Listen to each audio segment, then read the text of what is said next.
Hello friends, this is Sumitra and welcome to TET Manthan. तो आज की वीडियो में हम डिस्कस करेंगे एक बहुत इंपॉर्टेंट टॉपिक जो कि आपका एचटेट कह लीजिए, रीट कह लीजिए, इन सभी एग्जाम्स के लिए बहुत इंपॉर्टेंट है। ठीक है, जैसा कि मैं आपको कहती हूँ कि चाहे 2 दिन में एक वीडियो आए, बट टॉपिक ऐसा रहेगा जो आपके एग्ज़ाम से बिल्कुल रिलेटेड होगा और जो कि बहुत इंपॉर्टेंट है आपके एग्ज़ाम के पॉइंट ऑफ व्यू से।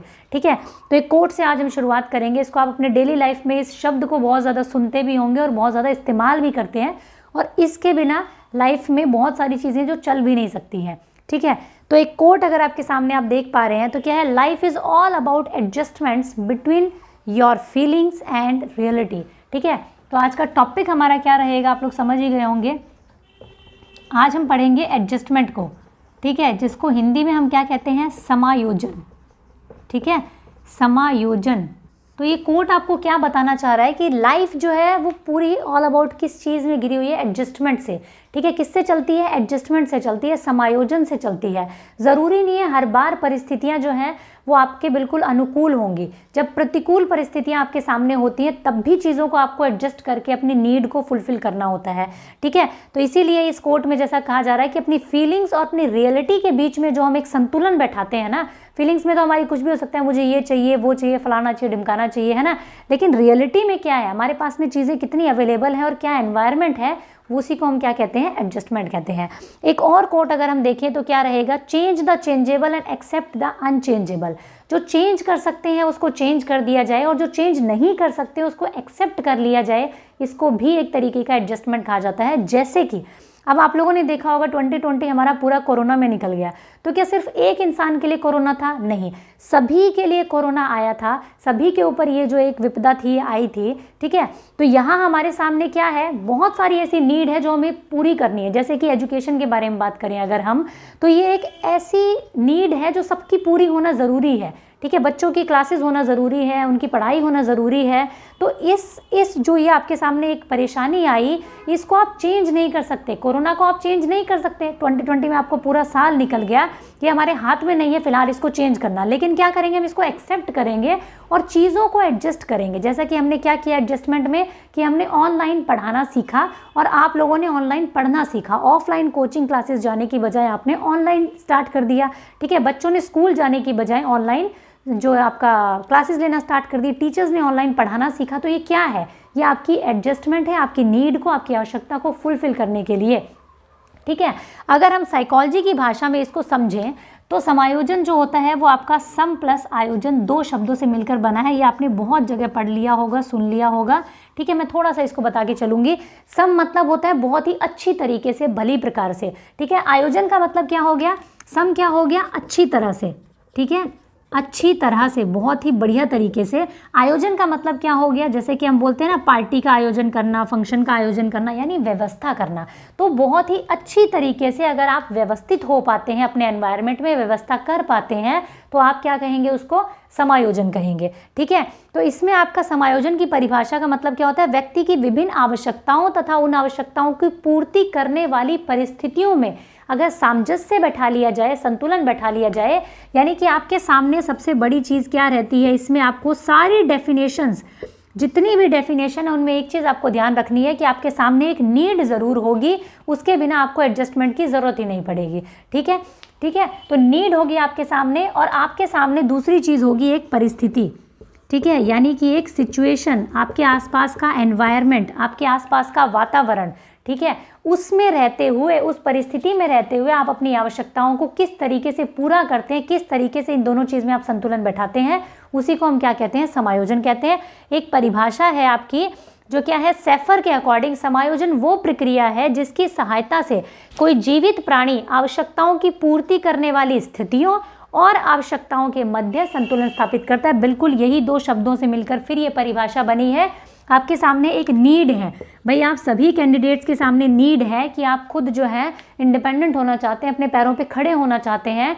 ठीक है, तो आप क्या करेंगे, आपके सामने नीड है, बट परिस्थितियां जो है आपके सामने अलग अलग हो सकती हैं। एक उदाहरण लेती हूँ मैं, एक लड़की जिसकी अभी मैरिज नहीं हुई है, जो अपने घर में रह रही है, मम्मी उसको खाना बना करके दे रही हैं, कपड़े उसको धुले हुए मिल रहे हैं, उसको क्या है 6 घंटे सिर्फ पढ़ाई करनी है। तो यानी नीड तो उसकी भी है, लेकिन परिस्थितियाँ उसके सामने क्या है कि वो आराम से पढ़ सकती है, उसको बाकी कोई और चीज़ की टेंशन हो सकती है, कोई और परिस्थिति हो सकती है, लेकिन इस मामले में उसको कोई टेंशन नहीं है। यहाँ पे एक दूसरी सिचुएशन है जहाँ पे एक होम मेकर है, एक हाउसवाइफ है, एक मदर है, एक बहू है, एक देवरानी है, एक जेठानी है, जो कि क्या है एक मैरिड लड़की है, जिसके आसपास में इतने सारे रिश्ते संभालने हैं, उसको अपना घर संभालना है, अपने बच्चे संभालने हैं, ठीक है, क्योंकि वो होम मेकर है, होम को भाई मैनेज करके चलना है उसको, और उसकी भी ये आवश्यकता है कि उसको भी एक गवर्नमेंट जॉब चाहिए, उसे भी अपने पैरों पे खड़ा होना है। लेकिन क्या परिस्थितियां दोनों के लिए बराबर है? नहीं, इसके लिए परिस्थितियां जो है वो उतनी अनुकूल नहीं है जितनी कि इसके लिए है, ठीक है। तो ये जो अनमैरिड लड़की है, ठीक है, जो ये मैरिड लड़की है, ये किस तरीके से एडजस्टमेंट करेगी अपनी परिस्थितियों के साथ में? भाई ऐसा तो नहीं है ना घर बार छोड़ देगी, बच्चे छोड़ देगी, तब जा करके इसकी नीड पूरी होगी, तब जा करके ये तैयारी कर पाएगी। आप में से कितनी लड़कियां ऐसी होंगी जो इस तरीके से प्रिपरेशन कर रही होंगी? वो एडजस्टमेंट कहाँ करती है कि भाई चलो ठीक है, मैं रात को जब सब सो जाएंगे ना तब पढ़ाई करूँगी, घर वालों ने कह दिया तुम्हें पढ़ना है पढ़ो, लेकिन घर का काम जो है वो नहीं छूटना चाहिए, ठीक है भाई कोई बात नहीं। तो क्या करेंगे हम, भाई रात को जब आप लोग सो जाएंगे तब मैं पढ़ूंगी, जब बच्चे सो जाएंगे तब मैं पढ़ूंगी, जब बच्चे स्कूल चले जाएंगे तब मैं पढ़ाई कर लूंगी। तो ये क्या है? ये एक तरीके का एडजस्टमेंट है कि आपकी आवश्यकता है उसको पूरा करने के लिए जो आपके सामने परिस्थितियां हैं, उसमें जो बाधाएं आपके सामने आ रही हैं, उनको आप किस तरीके से संतुलन बना करके चलते हैं, उसको आपका क्या कहा जाता है? समायोजन कहा जाता है। अब स्मिथ ने एक बहुत ही अच्छी डेफिनेशन दी है समायोजन की, उसको अगर हम समझें, स्मिथ क्या कहते हैं कि एक अच्छा समायोजन जो है वो होता है जो यथार्थ पर आधारित हो, ठीक है। स्मिथ कहते हैं एक अच्छा समायोजन वो होता है जो यथार्थ पर आधारित हो और आपको क्या हो? संतोष देने वाला हो। यहाँ से आपका क्वेश्चन बनता है, इसलिए मैंने ये आपकी डेफिनेशंस 2 जो है इंपॉर्टेंट निकाली है। मैं क्वेश्चन भी आप लोगों के साथ में डिस्कस करूंगी इस टॉपिक से रिलेटेड। यथार्थ का मतलब एडजस्टमेंट जो है वो प्रैक्टिकल होना चाहिए।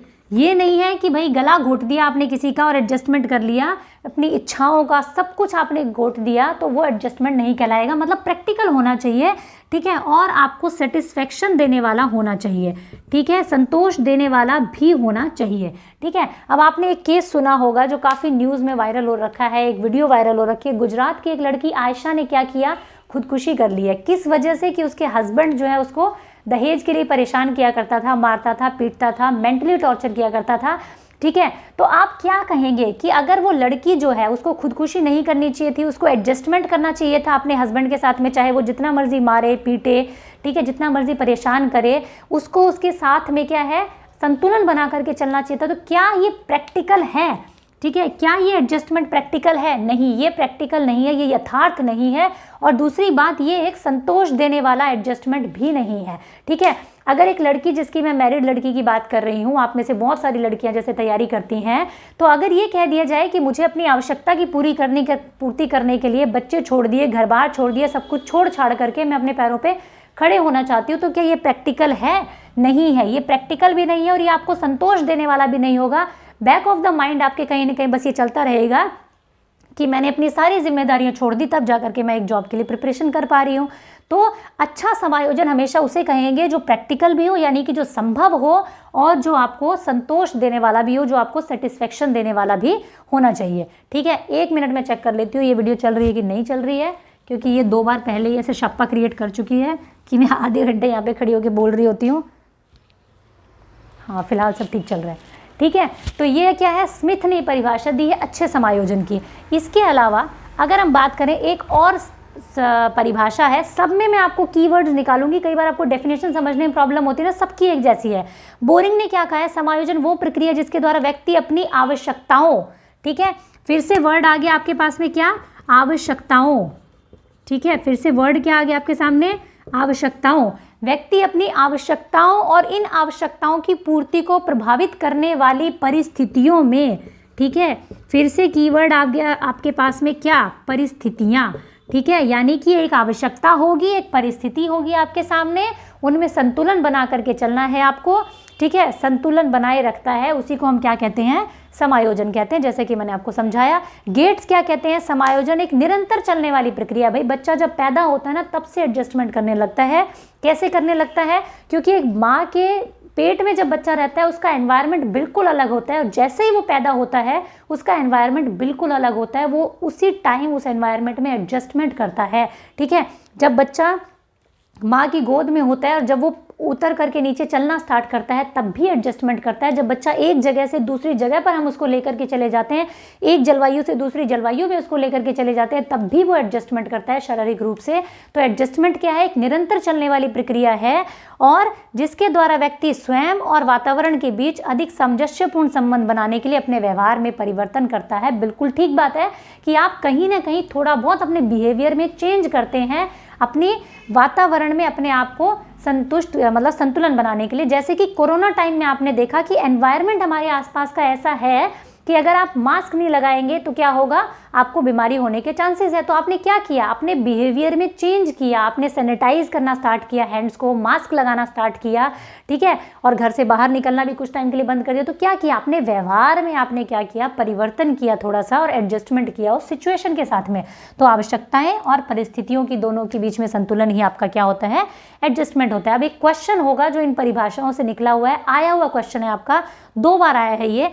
Adjustment means accommodating oneself to various circumstances in order to satisfy, यानी कि समायोजन से तात्पर्य स्वयं का विभिन्न परिस्थितियों में अनुकूलन करना है ताकि संतुष्ट किया जा सके। किसको संतुष्ट किया जा सके?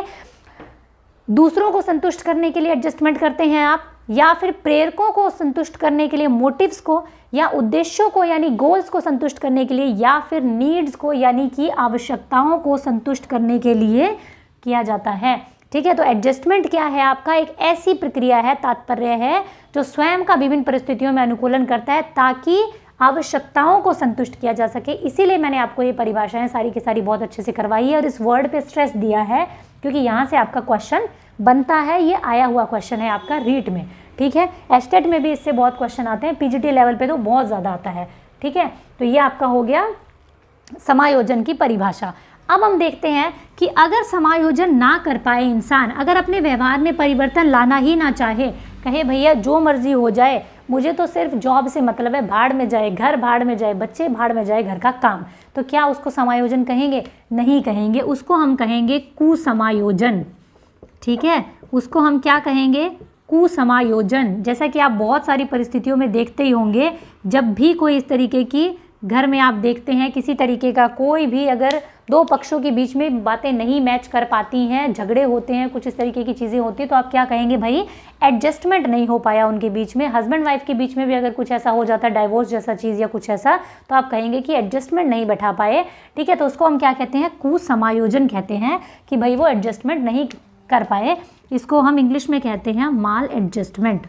ठीक है, माल एडजस्टमेंट हम कहते हैं इसको इंग्लिश में। ठीक है, अब कुसमायोजन जो है उसके कई मानसिक कारण हो सकते हैं। कुसमायोजन को अगर थोड़ा सा हम परिभाषा के रूप में देखें, जब व्यक्ति सामान्य से हटकर व्यवहार करने लगता है तो समायोजन की शक्ति का क्या होता है? हाश होने लगता है। भैया आप कहें भैया मुझे नहीं फर्क पड़ता, भाड़ में जाए दुनिया। ठीक है, तो क्या होगा? कुसमायोजन होगा। ठीक है, तो आप क्या करेंगे? समायोजन नहीं कर पाएंगे। तो इसमें बहुत सारे मानसिक कारण हो सकते हैं। सबसे पहला कारण जो आप लोगों के सामने आता है, ठीक है, सबसे पहला कारण आप लोगों के सामने जो आता है वो होता है आपका कुंठा। हिंदी में इसको कहते हैं कुंठा। ठीक है, इंग्लिश में हम इसको कहते हैं फ्रस्ट्रेशन। ये सारी टर्म्स आपको एक जैसी लगेंगी लेकिन ये है अलग अलग। ठीक है, कुंठा। दूसरा आपके सामने आता है कन्फ्लिक्ट, जिसको कि हम कहते हैं द्वंद्व। ठीक है, कन्फ्लिक्ट जिसको कि हम कहते हैं द्वंद्व। ठीक है, तीसरा आता है आपके सामने टेंशन, जिसको कि हम कहते हैं तनाव। चौथा आपके सामने आता है स्ट्रेस। ठीक है, जिसको हम कहते हैं दबाव। इनको समझेंगे अब ये क्या चीज़ है।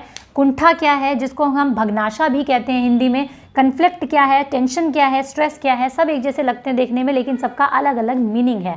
ठीक है, तो अगर हम सबसे पहले बात करें फ्रस्ट्रेशन के बारे में, फ्रस्ट्रेशन क्या होती है? गुड की एक परिभाषा है कि किसी इच्छा या आवश्यकता में अवरोध आ जाने से उत्पन्न जो आपके माइंड में संवेगात्मक जो आपके तनाव उत्पन्न होगा। कोई आपकी इच्छा पूरी नहीं हो रही है, कोई आवश्यकता पूरी नहीं हो रही है, तो आपके माइंड में जो एक तनाव आएगा उसको हम कहते हैं फ्रस्ट्रेशन। ठीक है, तो वो तो आप टेंशन को भी कह सकते हैं। आप कहेंगे मैम फिर तो ऐसे टेंशन में भी होता है। तो अंतर क्या है? अंतर ये है कि फ्रस्ट्रेशन में क्या होता है भाई, एग्जाम्पल के तौर पे एक बच्चा है जो पढ़ना चाहता है, आईएएस बनना चाहता है, लेकिन प्रॉब्लम क्या है, पास में रिसोर्सेज नहीं है। एक बच्चा जो है पढ़ना चाहता है लेकिन उसके पास में रिसोर्सेज नहीं है, बेसिक किताबें खरीदने के लिए पैसे नहीं है, घर में लाइट नहीं है उसके पास में, कहीं से वो कोचिंग ले सके ऐसा उसके पास में पैसे नहीं है। मतलब बेसिक जो नीड्स होती हैं वो भी उसकी पूरी नहीं हो पा रही है, लेकिन उसको आईएएस बनना है और पढ़ना भी है उसको, और वो बहुत मेहनत करना चाहता है, ठीक है, लेकिन उसके पास में सोर्सेज नहीं है। तो क्या होगा?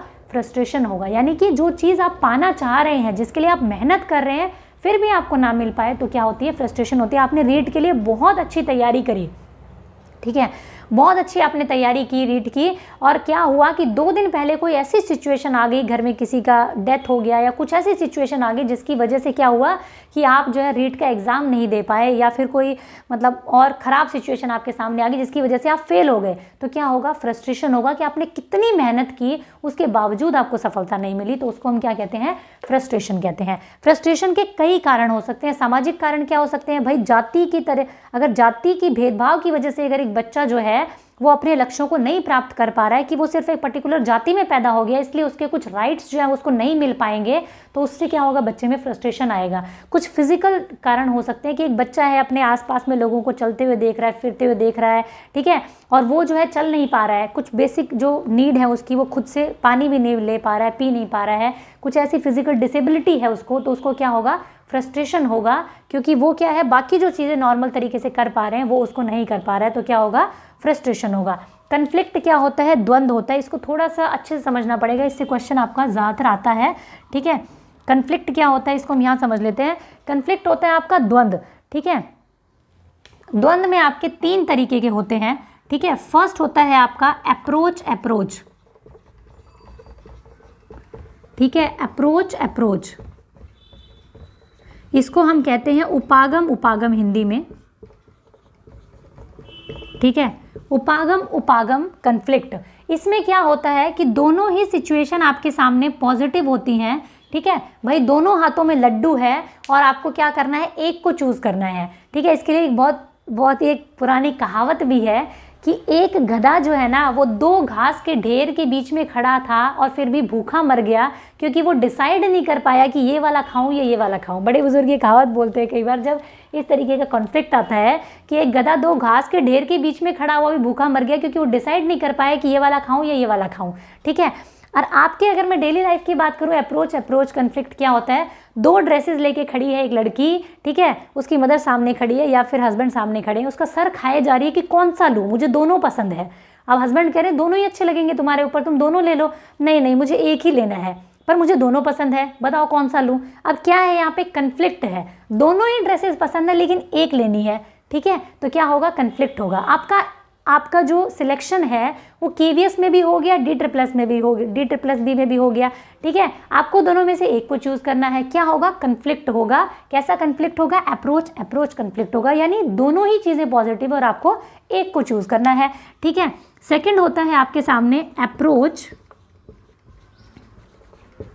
अवॉइडेंस कन्फ्लिक्ट, ठीक है, यानी कि उपागम और परिहार।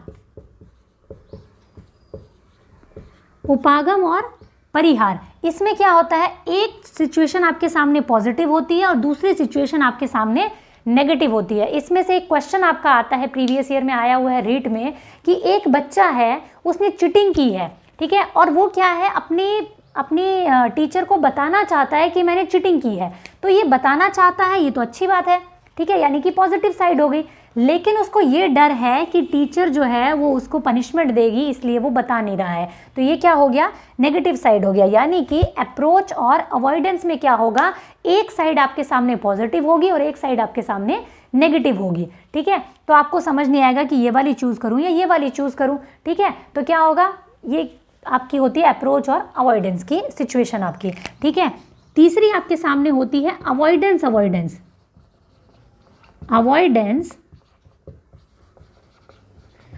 की सिचुएशन। ये क्या होती है? इसको हम कहते हैं परिहार द्वंद्व। परिहार में क्या होता है? दोनों ही सिचुएशन खराब होती है, दोनों ही सिचुएशन आपके सामने क्या होगी? नेगेटिव होगी, यानी कि इधर कुआं और इधर खाई। अगर आपने एक कदम आगे रखा तो कुएं में गिरोगे और एक कदम पीछे रखा तो क्या होगा? खाई में गिरोगे। ठीक है, दोनों ही सिचुएशन क्या होंगी आपकी, नेगेटिव होंगी। तीसरा आता है आपके सामने टेंशन, जो कि हम रोज़ कहते रहते हैं, मुझे तो ये टेंशन होगी, मुझे तो वो टेंशन होगी, पेपर आ रहे हैं मुझे तो टेंशन हो गई, है ना, जॉब की टेंशन है, पेपर की टेंशन है, ये ना हो जाए वो टेंशन, ये ना हो जाए वो टेंशन। ठीक है, टेंशन टेंशन टेंशन हम लोग करते रहते हैं, तनाव तनाव तनाव। लेकिन तनाव का एक वास्तविक रूप क्या है उसको देखें अगर, तो क्या कहते हैं डेफिनेशन के तौर पे, मानसिक तनाव शारीरिक और मानसिक असामान्यताओं के कारण उत्पन्न होता है, और तनाव की परिस्थिति में व्यक्ति इतना अधिक उत्तेजित हो जाता है कि वो परिस्थिति का सामना उचित प्रकार से जो है वो क्या है, नहीं कर पाता है। अब टेंशन क्या है आपके सामने हो सकती है, ज़रूरी नहीं है कि सिचुएशन आपके सामने हो, आपके सबकॉन्शियस माइंड में भी कुछ चीज़ें चल रही होती हैं तो भी आपको क्या है, टेंशन हो जाती है। टेंशन क्या है, मेरा एग्ज़ाम होने वाला है, कैसा होगा कैसा नहीं होगा, क्या है आपको टेंशन हो रही है। ठीक है, जॉब मेरी लगेगी कि नहीं लगेगी, ठीक है, क्या होगी, टेंशन होगी, यानी कि तनाव है आपके उसमें। उसके बाद में आता है आपकी एक और टर्म जिसको कि हम कहते हैं स्ट्रेस, या फिर हम कह सकते हैं एक और आता है आपका एंजाइटी। ठीक है, जिसको हम कहते हैं दुश्चिंता, एंजाइटी जिसको हम क्या कहते हैं, दुश्चिंता। अब एंजाइटी क्या होता है, जो नहीं हुआ है उसकी भी टेंशन जब हम लेने लगते हैं तो उसको कहते हैं एंजाइटी। जैसे कि आप एग्ज़ाम में गए नहीं हैं अभी, ठीक है, एग्ज़ाम में आपने बहुत अच्छी प्रिपरेशन करी है, उसके बावजूद भी आपको ऐसा लग रहा है मैं तो फेल हो जाऊंगा, नहीं नहीं मुझसे तो कुछ भी नहीं हो पाएगा एग्ज़ाम में, कहीं ऐसा नहीं हुआ, कहीं मेरा रोल नंबर नहीं आया तो क्या होगा, कहीं मैं एग्जामिनेशन सेंटर में ठीक से नहीं पहुंच पाया तो क्या होगा। मतलब बिना बात की, जिसको कहते हैं ना धक्के की टेंशन लेना, उसको हम कहते हैं एंजाइटी। ठीक है, एंजाइटी में और क्या हो सकता है भाई, पास होऊंगा कि फेल होऊंगा पता नहीं है कुछ भी मुझे, लेकिन जो चीज़ें आपके सामने है नहीं, जो नहीं है उसके बारे में भी आप टेंशन लेते हो तो उसको हम क्या कहते हैं, एंजाइटी कहते हैं। उसके अलावा स्ट्रेस क्या होता है, कोई भी सिचुएशन आपके सामने है, ठीक है, स्ट्रेस क्या होता है, दबाव किसको कहते हैं, कोई भी सिचुएशन मेरे सामने है और वो रिस्पॉन्स नहीं कर पा रही है अगर कोई भी इंसान, तो क्या होगा, ठीक है, आपका क्या कहेंगे उसको, हम स्ट्रेस कहेंगे, दबाव कहेंगे उसको। जैसे कोई इसमें कहा जाता है कि कोई स्टिमुलस आपके सामने प्रेजेंट है, ठीक है, और आप जो है उसको कोप नहीं कर पा रहे हैं, उसको गेन नहीं कर पा रहे हैं, कोई भी उद्दीपक आपके सामने है और उसको आप ले नहीं पा रहे हैं, इसका मतलब क्या है, आपके दिमाग में स्ट्रेस है। जैसे कि आप जो, अगर आप रोड क्रॉस कर रहे हैं और आप ये कहने लगे कहीं गाड़ी ना मार दे मुझे, मैं रोड क्रॉस कर रहा हूँ हैं, कहीं गाड़ी मुझे आके मार ना जाए कहीं, हैं, स्ट्रेस है यानी आपके दिमाग में। आपके दिमाग में क्या है, स्ट्रेस। अगर क्या है, स्ट्रेस जो होता है आपका, ये पॉजिटिव भी होता है नेगेटिव भी होता है। अगर आप बिना पढ़े पास हो जाओगे, ठीक है, अगर आपके क्राइटेरिया ही ना रखा जाए कि सीटेट में 90 नंबर लाना जो है वो ज़रूरी है, तो क्या आप पढ़ाई करोगे, नहीं करोगे। कोई भी स्टूडेंट पढ़ाई नहीं करेगा अगर ये ना पता हो स्कूल में कि 33 मार्क्स आने ज़रूरी हैं, तो कोई भी पढ़ाई नहीं करेगा। तो स्ट्रेस जो है ना, वो ज़रूरी नहीं हमेशा एक नेगेटिव फॉर्म में लिया जाए। स्ट्रेस को अगर आप सही ढंग से देखें तो क्या होगा, इसको पॉजिटिव वे में भी लिया जाता है कि थोड़ा स्ट्रेस होना ज़रूरी है। अगर आपके दिमाग में स्ट्रेस ना हो कि मुझे 90 नंबर लेने हैं, ठीक है, तो आप क्या करेंगे, कभी पढ़ाई नहीं करेंगे, है ना। अगर आपको ये ना हो कि मुझे जॉब लेनी है तो आप कभी पढ़ाई नहीं करेंगे। तो थोड़ा स्ट्रेस होना ज़रूरी है, लेकिन बहुत ज़्यादा स्ट्रेस नहीं होना चाहिए कि एक्सेस में आप स्ट्रेस हो, पढ़ाई लिखाई कर नहीं रहे, सिर्फ ये सोच रहे हैं फेल होऊंगा कि पास होऊंगा। तो स्ट्रेस को क्या है, आपको एक लाइट बल्ब की तरह लेना चाहिए, ठीक है। लाइट बल्ब क्या है, अगर उसके अंदर इलेक्ट्रिसिटी बहुत ज़्यादा आ जाए तो क्या होगा, फ्यूज़ हो जाएगा, बल्ब क्या होगा, फट जाएगा या तो फ्यूज़ हो जाएगा। स्ट्रेस का भी यही हाल है, बहुत ज़्यादा लोगे तो दिमाग फट जाएगा, ठीक है। लेकिन अगर आप इसको सही मात्रा में, अगर इलेक्ट्रिसिटी बल्ब के अंदर आती है तो वो आपको रोशनी देगी, और अगर सही मात्रा में आए ही ना इलेक्ट्रिसिटी उसके अंदर तो बल्ब जलेगा ही नहीं। 3 सिचुएशन है। स्ट्रेस में भी यही होता है आपका कि अगर कम लोगे तो बल्ब जलेगा ही नहीं, ज़्यादा लोगे तो फट जाएगा, लेकिन सही मात्रा में लोगे तो रोशनी देगा आपको। तो ये एक पॉजिटिव स्टिमुलस की तरह भी काम करता है आपका जो स्ट्रेस होता है वो, ठीक है। तो ये हमारे आज के जो क्वेश्चंस थे वो थे। एक क्वेश्चन आप लोगों का इससे देख लेते हैं हम लोग, which of the following condition promotes adjustment, ठीक है, कौन सी ऐसी कंडीशन है जो प्रोमोट करती है एडजस्टमेंट को, निम्नलिखित में से समायोजन को बढ़ावा देती है। सबसे पहले है एक्यूट एंजाइटी, यानी कि तीव्र उत्सुकता होना, ठीक है। उसके बाद आता है obsessive thought of guilt, guilt का एक ऑब्सेसिव थॉट है आपके अंदर, तो कैसे एडजस्टमेंट कर पाओगे आप, हैं। फियर ऑफ इलनेस, यानी बीमारी का भय है आपके अंदर, डर है आपके अंदर, तो क्या एडजस्टमेंट होगा, नहीं होगा, ठीक है। उसके बाद आता है free from neurotic free fears and anxiety, neurotic भय और चिंता से मुक्त अगर आप हैं तो आप क्या करेंगे, एडजस्टमेंट कर पाएंगे। तो ये आपका समायोजन था, जिसकी हमने कुछ समायोजन की कुछ आपने देखी कि समायोजन किस तरीके से होता है, कुछ परिभाषाएं हमने समझी, और समायोजन नहीं होने के कारण जो मानसिक समस्याएं आपको आ सकती हैं उनके बारे में हमने समझा। कल हम डिस्कस करेंगे डिफेंस मैकेनिज्म को, कि आपके सामने ये जो परेशानियां आती हैं इसको किस तरीके से हम डील करें, किस तरीके से हम डिफेंस करें अपना, किस तरीके से डिफेंस मैकेनिज्म काम करता है हमारी ज़िंदगी में, उसको हम कल अच्छे से समझेंगे। तो अगर ये वीडियो आप लोगों को पसंद आया हो तो ज़रूर आप इसे लाइक करें और वीडियो को ज़रूर शेयर किया करें अपने सभी फ्रेंड्स के साथ में, ताकि ये वीडियो ज़्यादा से ज़्यादा स्टूडेंट्स तक पहुँच सके और वो इसका प्रॉफिट ले सकें। Thank you, keep learning, keep supporting and keep sharing.